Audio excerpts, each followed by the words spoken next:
And Welcome to Historical Accuracy, where we offer listeners a chance to expand their definition of what it means to be a woman by spotlighting a new historical figure each week and likely sharing a laugh or two because we can. yeah, we I'm can. yeah, we can. I am Noelle Diatley here with the effervescent. Holly Paper Roy, huh? Can't say my own last name. I can't either. Troya. Uh, but I like how you do it with the Troja. That is how I you do mean, it.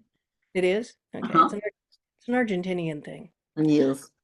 Anyway, we are writers creating amazing female characters through talking about women in history. Yeah. That's your line, Holly. Oh, I have a line? You have a Oh, see, line. now you've Now I've really screwed it up. Yeah. All Well, right. you Yeah. brought the book to the group or to the, yeah, you Yes, and yes. I'm We making it happen. basically the whole thing for those of you that this is your first time checking in. We draw from these brilliant, yeah, she's got it up, tarot cards called Our Tarot by Sarah Shipman. This is what we were initially inspired by with this podcast. So each week we pull one of these cards. It's not like a traditional tarot deck. It's each card is a woman in history, and that got us thinking. So, moving on to who is our pick for this week? Our historical pick of the week is Sojourner Truth. She lived from around 1797 until her death in 1883. And the reason we don't know exact birth is because, well, she was born into a slave family. Her parents were Isabella. She was born, sorry, dyslexia. She was born as Isabella Baumfree to her enslaved parents, James and Elizabeth, in New York.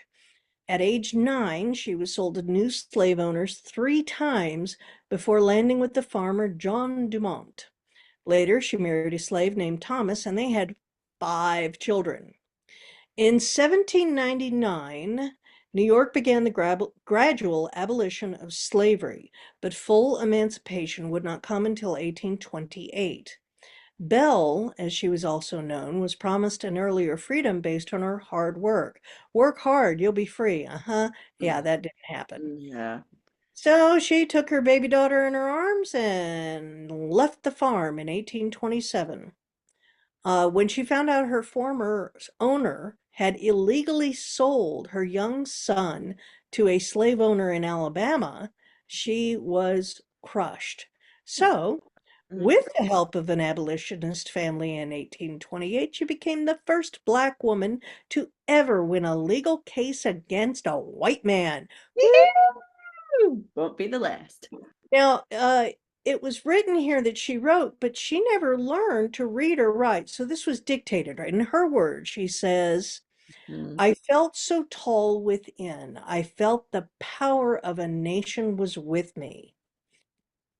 Pretty powerful. Really. Well, Bell went to work for a minister and attended revivals of the Methodist perfectionists. Now, my grandmother was a Methodist, and she was certainly far from perfect, except for when they had their everybody bought a dish, your community feeds or a funeral, and there's always a table, not a table, tables, a room full of food. Now that was pretty perfect. That's But the Methodist perfectionists were a very ecstatic style of worshipers that weren't confined to a church. They liked to spill out all over the outside and around the country. And in 1843, she was inspired to change her name to Sojourner Truth. So, Holly, I'd like for you to start telling us what you found out about Sojourner Truth. Well, she became, like you're talking about, an itinerant preacher, they call it. And she actually, I mean, she really found her way in our history. Yet again, and that's why these cards are so important and us doing this is so important. I really didn't know much about her, which is deeply embarrassing to me, but I'm going to admit it so other people can admit they don't know these things because we should. We should know. She was friggin' badass and really important to where we are today. And at the time, she met abolitionists William Lloyd Garrison and Frederick Douglass. So she was right in there in history. Oh, She she encouraged Garrison actually encouraged her to give speeches about the evils of slavery, and like you oh, said, she never learned to read or write.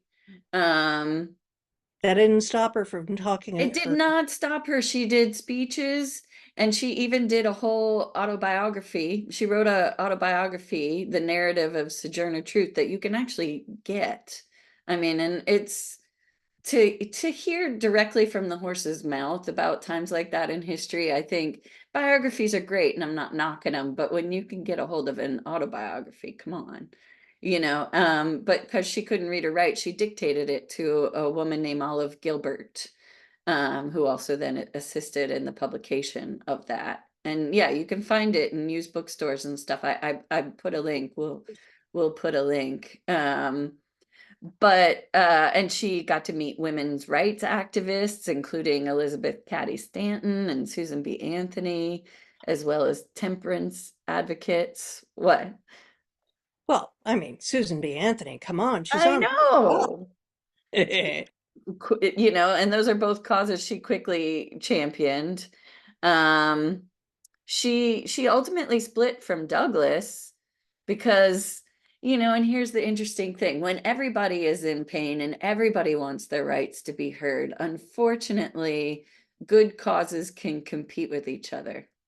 True, very true. All best laid intentions. I get it from all sides, but she split with Douglas because he believes suffrage for formerly enslaved men should come before women's suffrage.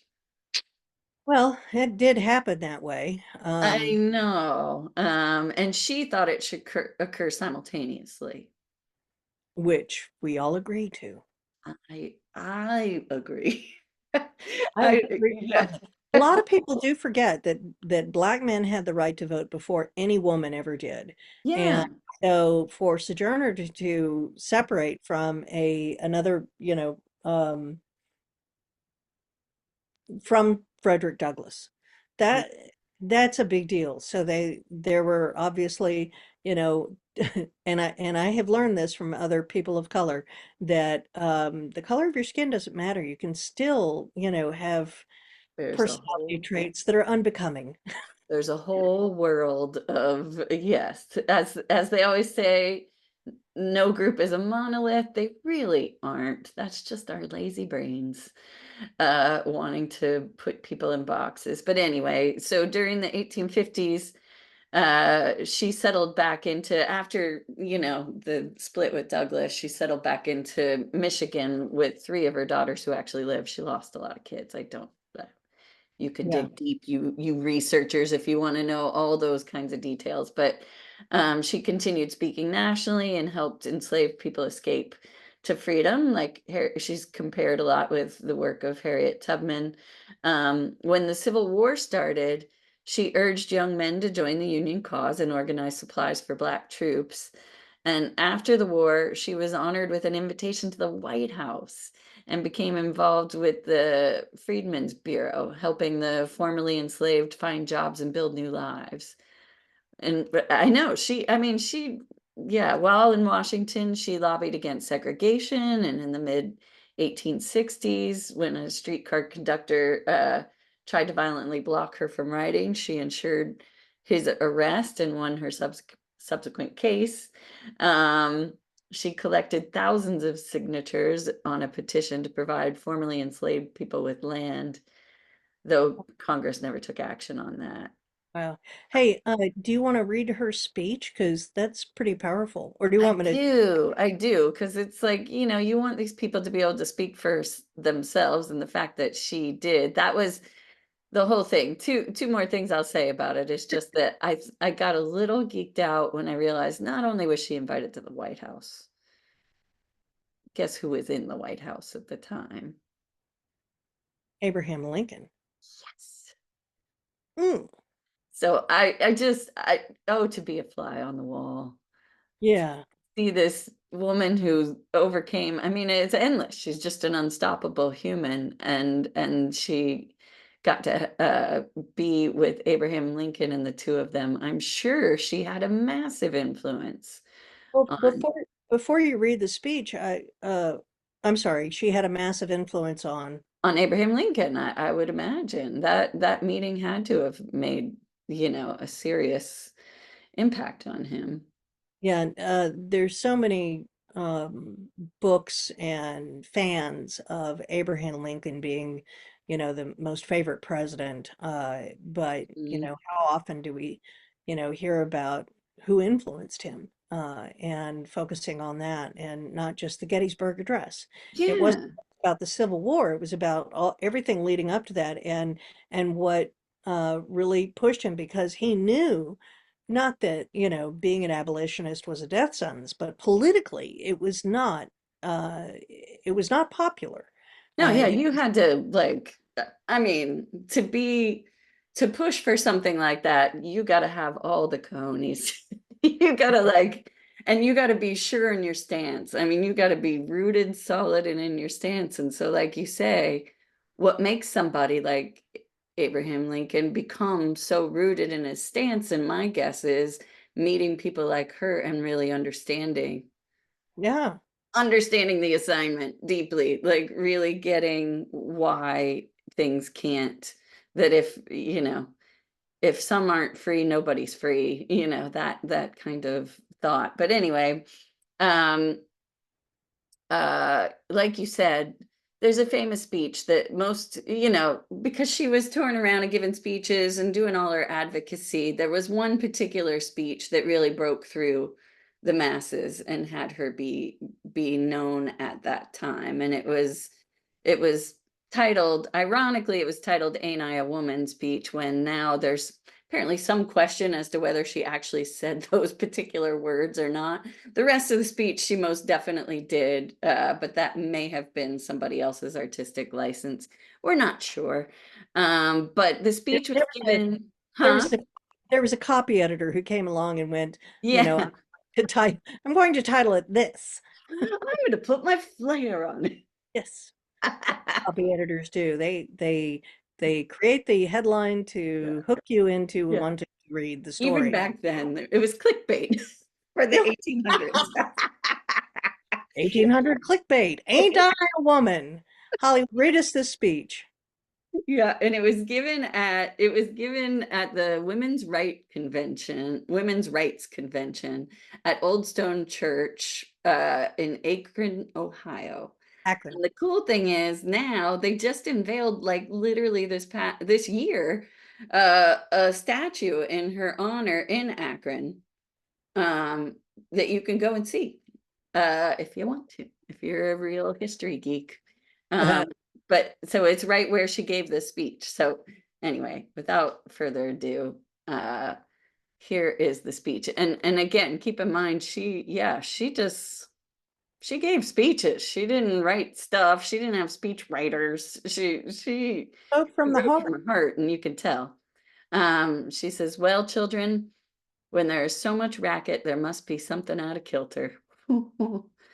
I think that twixt the Negroes of the South and the women at the North all talking about rights, the white men will be in a pretty fix soon. But what's all this here talking about? That man over there says that women need to be helped into carriages and lifted over ditches and to have the best place everywhere. Nobody ever helps me into carriages or over mud puddles or gives me any place. And ain't I a woman? Look at me. Look at my arm. I have plowed and planted and gathered into barns, and no man could head me. And ain't I a woman? I could work as much and eat as much as a man when I could get it and bear the lash as well. And ain't I a woman? I have borne 13 children and seen most all sold off to slavery. And when I cried out with my mother's grief, none but Jesus heard me. And ain't I a woman? Then they talk about this thing in the head. What's this they call it? A member of the audience whispers, intellect. That's it, honey. What's that got to do with women's rights or Negroes' rights? If my cup won't hold but a pint and yours holds a quart, wouldn't you be mean not to let me have my little half measure full? Then that little man in black there, he says women can't have as much rights as men, 'cause Christ wasn't a woman. Well, where did your Christ come from? Where did your Christ come from? From God and a woman. Man had nothing to do with him. If the first woman God ever made was strong enough to turn the world upside down all alone, these women together ought to be able to turn it back and get it right side up again. And now they's asking us to do it. The men better let them. Obliged to you for hearing me. And now old Sojourner ain't got nothing more to say. Oh, Yeah. man. How about we get Viola Davis to say that at the at Oh, in this year? We need this. That we need to hear this. Uh, me too. I was reading it and thinking, oh my God, I'd like to go back and study it and read it better. It's just so, uh, it's just real and honest and a little bit freaky at how accurate it still is. yeah. That Well, was, that's a little disturbing. but the oh, I hear the little voices in my head going rabbit hole, rabbit hole, rabbit hole. I But let's know. get talking about Sojourner. I I remember reading her work in college, and I was truly inspired to find my own truth about who I am. Mhm, I went and looked up her name, and I felt this connection to her because of my ethnicity and how many places I had lived. Sojourn means it's a noun that means temporary stay. A mhm, sojourner is a temporary resident, which mhm. that was my childhood. And Sojourner was influenced by her faith. And I want to read you Old Testament quotes about Sojourner. Oh, She worked for a minister, but it really blew me away. In Exodus, Leviticus, and Deuteronomy, there are three different quotes from Exodus. You shall not oppress a sojourner. You know the heart of a sojourner, for you were sojourners in the land of Egypt. In Leviticus, kind of a controversial book, but when a stranger sojourns with you in your land, you shall not do him wrong. And then in Deuteronomy, he executes justice for the fatherless and the widow and loves the sojourner, giving him food and clothing.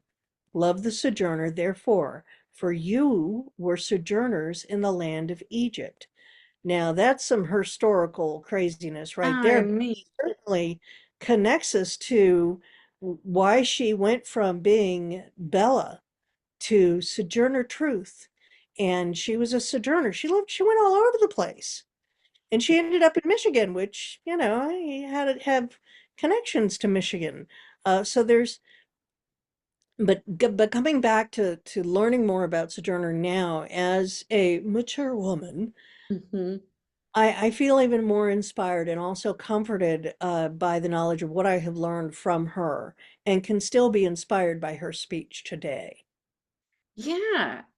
I mean, because, well, she was obviously right naming herself Sojourner Truth because she is, like, when we talk about story again, she is, from an archetypal standpoint, the embodiment of truth, of somebody, of a character. She's a real person, but her whole life was lived like based on a truth. Like, it was strong in her. There was no, she was living that truth. Nothing could stop her. Not lack of education, not lack of reading or writing, not lack of resources, or and with all the forces against her, it's like she knew what the truth was, and she was just moving along and just speaking it plain for everyone to understand, and even, yeah, parsing out these complex issues that, like, we still face today, where you've got many people being oppressed, many types of groups, and all competing for their place in the sun, and how to manage that, you know. The it's worth well, it it leads right into what her card is in the tarot. She is the Knight of Cups, representing someone bursting with compassionate energy, a vibrant personality who is capable of creating peace, love, and harmony for those around them.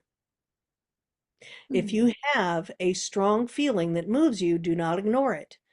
It is okay to be cautious, but explore the idea of purpose in your own life. The Knight of Cups is guided solely by her emotions, instincts, and faith toward an idealistic, optimistic vision. And I think that's an important, for me, that's very important to differentiate between the the journey of the religious journey and the spiritual journey. She Hmm. was driven by faith and experience. 13 kids. She Hmm. couldn't read or write. I am just touched by that.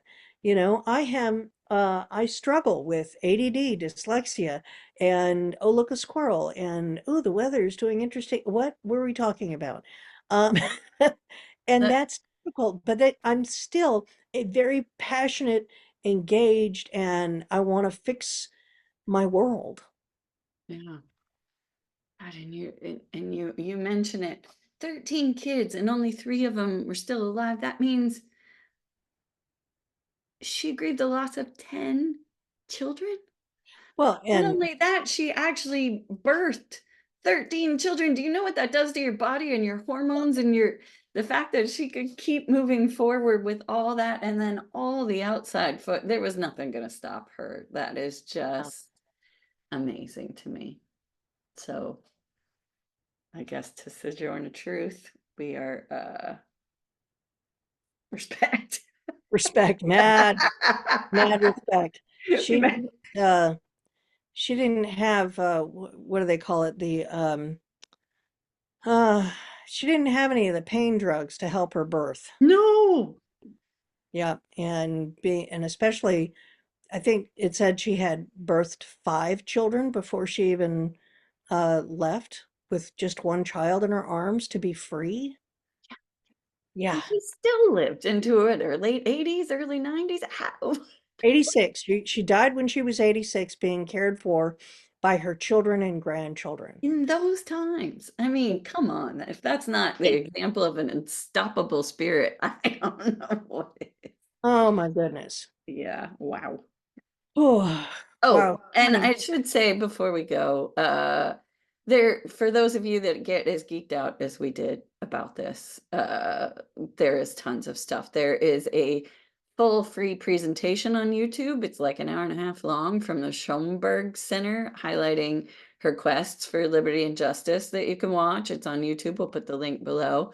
There's also a documentary about her called Sojourner Truth, The Blackest Panther, also free on YouTube. There's an Emmy award-winning short animated film on Prime called Truth, that is like, it animates her speech. And it won an Emmy award just recently. Um, and in on IMDb Pro, for all you writers out there that are curious, because I have the professional version so I can see what's in development. It mhm. does list that there's could be some projects in development, but it's hard to tell how real they really are. There's not a lot of, they're definitely not deep in development. So if that is something you want to take on, there's reason to do so. Um, Go and forth. there's many books about her that are part of a series of historical books. But there's one that I thought looked really interesting. That's a more of a traditional biography written by Nell Irvin Painter, called Sojourner Truth, A Life, a Symbol. Um, and then, there's her own one. Like I said, it's a narrative. That's the one she wrote. That's her autobiography. Um, so yeah, that's all I Fantastic. have to say. Fantastic. All right. From the tarot, we'll close out with the questions to ask yourself. First question, what do you believe is your purpose? Second question, how does that mission improve the quality of life for your community? Mm. And third question, what actions do you feel called to take? Oh my gosh, Holly, such powerful questions for reflection and conversation with those close to you. Yeah. I hope we can spark conversation. I hope people do, with this podcast. Please, obviously we like to talk. We So do.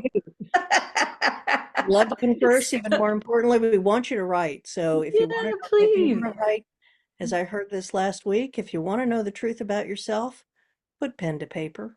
Yes. All right. Well, so that's for this week. I hope yeah, you'll tune in next week to find out who Yep. will be our next woman Ooh, in thank history. you. Yes. Thank you. Thank you. Thank you for joining us today. We look forward to sharing our next journey through her story. Yay. Bye. Oh,